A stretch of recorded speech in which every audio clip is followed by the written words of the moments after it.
Assalamualaikum warahmatullahi wabarakatuh. Kembali lagi bersama Pak Guru di sini. Pendidikan Agama Islam kelas 6. Hari ini kita belajar tentang pelajaran 5. Pelajaran 5 apa Pak? Itu keterangan Rasulullah SAW dan sahabatnya. Ini gambar-gambar yang memberi contoh keteladanan. Ini adalah akhlak Rasulullah yang diajarkan kepada para umatnya. Apa saja ini mendengarkan nasihat orang tua, terus kalau pergian ke sekolah atau kemana itu harus pamit kepada orang tuanya. Kalau bertemu teman harus bersalaman, ya, terus mengucapkan assalamualaikum. Kalau makan harus berdoa terlebih dahulu, baik itu bersama keluarga ataupun sendirian. Nah, itu akhlak-akhlak yang diajarkan oleh baginda Rasulullah SAW.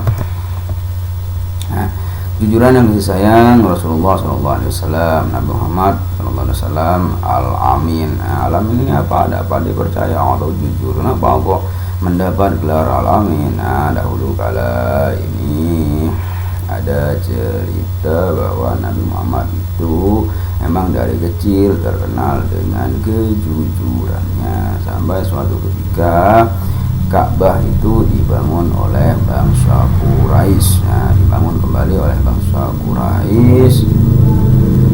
Terus pada saat itu Hajar Aswad, nah ini ya, Hajar Aswad itu mau diletakkan kembali di tempatnya, cuman karena banyak suku-suku pada saat itu, semua suku menyarankan untuk diserahkan kepada Nabi Muhammad SAW agar ditaruh di tempatnya, ya, Hajar Aswad itu. Cuman Nabi Muhammad SAW menaruh jubahnya di bawah, terus batu Hajar Aswad ditaruh di atas jubahnya, dan semua suku disuruh memegang jubahnya dan diletakkan di tempatnya semula. Maka dari itu Nabi Muhammad diberi gelar Al-Amin oleh semua suku-suku yang ada di Arab.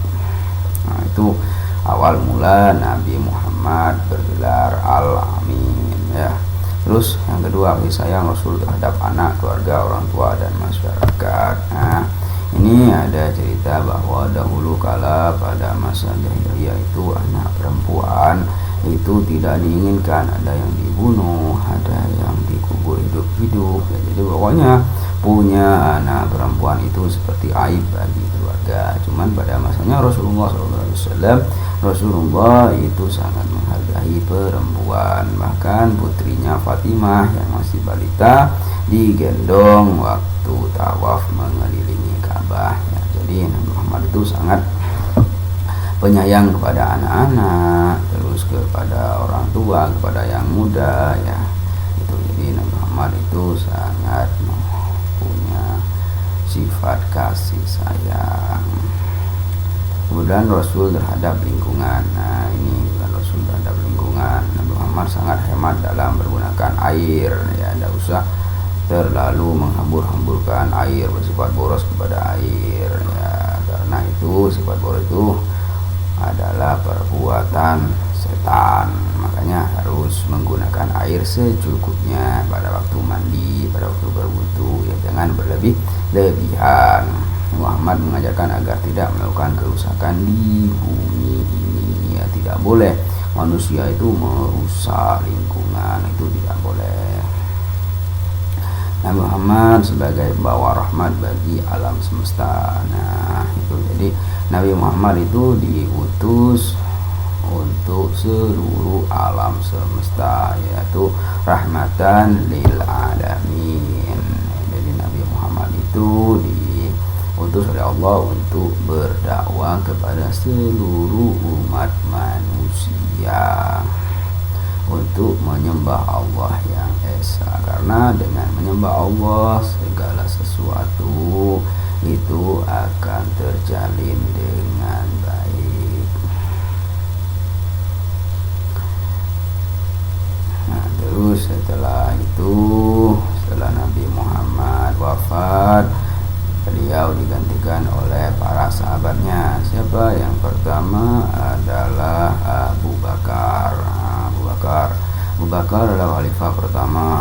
Muhammad wafat, beliau dilahirkan pada tahun 571 Masehi. Nama lengkapnya siapa? Yaitu Abdullah bin Abi Quhafa At-Taimi. Gelar Abu Bakar diberikan oleh Nabi karena ia adalah yang paling cepat masuk Islam. Nah, jadi As-Siddiq itu diberikan oleh Nabi Muhammad karena Abu Bakar itu adalah sahabat yang pertama kali masuk Islam. Abu Bakar memimpin dari tahun 632 Masehi sampai dengan 634 Masehi. Abu Bakar senantiasa berlaku Nabi Muhammad dalam menentukan keputusan. Nah, jadi beliau selalu mengajak bermusyawarah. Ya, itu adalah sahabat Abu Bakar. Terus yang kedua, Umar bin Khattab. Umar bin Khattab ini terkenal dengan ketegasannya. Ya, siapa namanya? Umar bin Khattab ini adalah Umar bin Khattab bin Abdul Uzza. Umar bin Khattab menjadi khalifah sejak tahun 634 Masehi menggantikan Abu Bakar As-Siddiq sampai dengan 644 Masehi. Ya, ini kurang lebih 10 tahun ya. 10 tahun memimpin umat Islam. Beliau seorang pemberani, jujur, adil, tegas, bijaksana, dan bertanggung jawab terhadap rakyatnya. Beliau juga seorang pemimpin yang hidup sederhana dan suka bermusyawarah. Nah, jadi dalam suatu kepemimpinan itu tidak bisa dilepaskan dari bermusyawarah. Dalam masa pemerintahannya, Umar bin Khattab dikenal sebagai pribadi yang sederhana dan bertanggung jawab. Nah, ini ya. Itu yang perlu kita teladani adalah bahwa Umar bin Khattab ini tegas, terus sederhana dan bertanggung jawab. Jasa Khalifah Umar bin Khattab yang sampai saat ini kita rasakan adalah penetapan kalender Hijriah atau penetapan tanggal 1 Muharram sebagai tahun baru Hijriah. Nah, ini jadi penanggalan Islam itu dibuat oleh Khalifah Umar bin Khattab. Yang ketiga, kepemimpinan Utsman bin Affan. Utsman bin Affan memerintah selama 12 tahun atau dari tahun 644 Masehi sampai 656 Masehi. Beliau dikenal sebagai orang kaya dan dermawan. Nah, teladan yang kita bisa ambil dari Utsman bin Affan adalah kedermawanannya. Ya, dia sangat dermawan. Terus pada pemerintahan Utsman ini ada penulisan kitab Al-Quran. Nah, pada waktu itu Al-Quran masih dihafal oleh semua sahabat. Cuman karena takut hilang Al-Quran ini, maka pada masa Utsman bin Affan itu dibukukan karena banyak sahabat yang meninggal karena perang, ya, meninggal perang. Makanya takut Al-Quran ini hilang, maka dibukukanlah oleh Utsman bin Affan. Ini jadi anggotanya ketika membuka Al-Quran itu di Zaid bin Sabit, ya, oleh Zaid bin Sabit, Abdullah bin Zubair, Abdurrahman bin Haris. Nah, ini jadi Quran yang dibukukan menjadi 4 mushaf, ya, itu ya.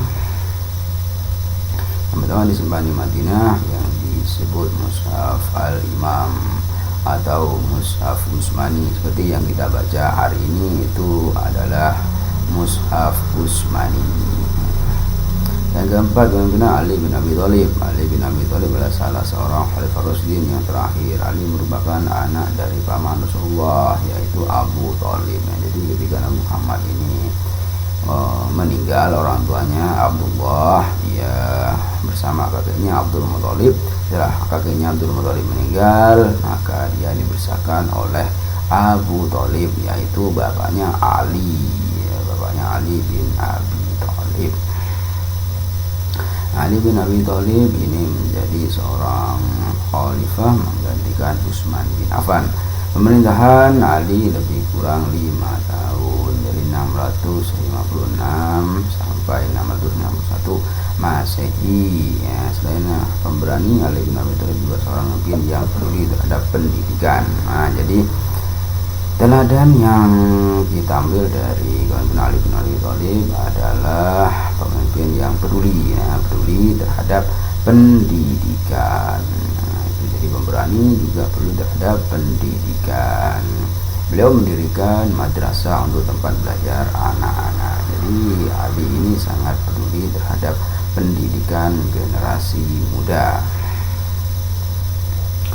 Dalam menjalankan roda pemerintahan, Ali bin Abi Thalib mengharuskan pegawainya jujur, cakap, dan bertanggung jawab. Nah, ini ya. Beliau juga memajukan bidang ilmu bahasa serta mengembangkan bidang pembangunan, terutama di kota Kufah sebagai pusat ilmu tafsir, ilmu hadis, ilmu nahwu, dan ilmu pengetahuan lainnya. Nah, pada saat masanya Ali bin Abi Thalib, ilmu pengetahuan berkembang dengan pesat karena Ali ini terkenal sangat pintar dengan kepintarannya. Ya, itu. Jadi itulah tentang keterangan Rasulullah dan keterangan sahabat Nabi SAW. Sekian dari Pak Guru. Assalamualaikum warahmatullahi wabarakatuh.